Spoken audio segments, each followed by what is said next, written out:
சாவி வீட்டுக்குள்ளே வந்தால் கரெக்டாக அந்த சாவி ஸ்டாண்டில் மாட்டிடணும். போகும்போது தேடக்கூடாது, வெளியே போகும்போது ஒரு விஷயத்தை தேடக்கூடாது, முன்னாடியே பர்ஃபெக்டாக ரெடியாக இருக்கணும். ஓகே, இது என்னுடைய ஹேபிட்.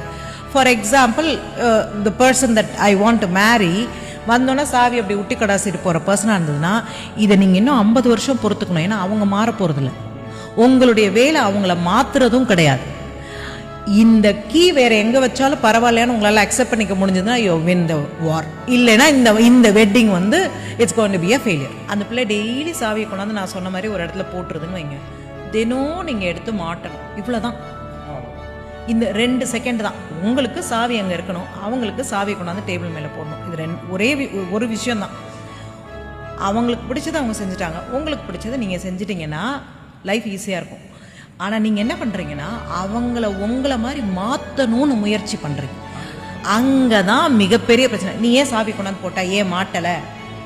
நீ இதை கேட்டு 4 hours ஃபைட் பண்ணி புருஷ முண்டாட்டி சாப்பிடாம ஆளுக்கு ஒரு பக்கம் குப்பரப்படுத்திக்கிட்டு அழுதுகிட்டு அம்மா வீட்டுக்கு போயிட்டுன்னு சண்டை எக்ஸ்டெண்ட் ஆகுது ஒழிய கையை நீட்டு அந்த சாவி எடுத்து இப்படி மாட்டிருந்தா வேலையே முடியும். அது அவங்க பழக்கம், அது உங்கள் பழக்கம். உங்களுக்கு என்ன வேணுமோ அதை நீங்கள் பண்ணிட்டு போங்க, அவங்களுக்கு என்ன வேணுமோ அதை பண்ணிட்டு போகிறாங்க.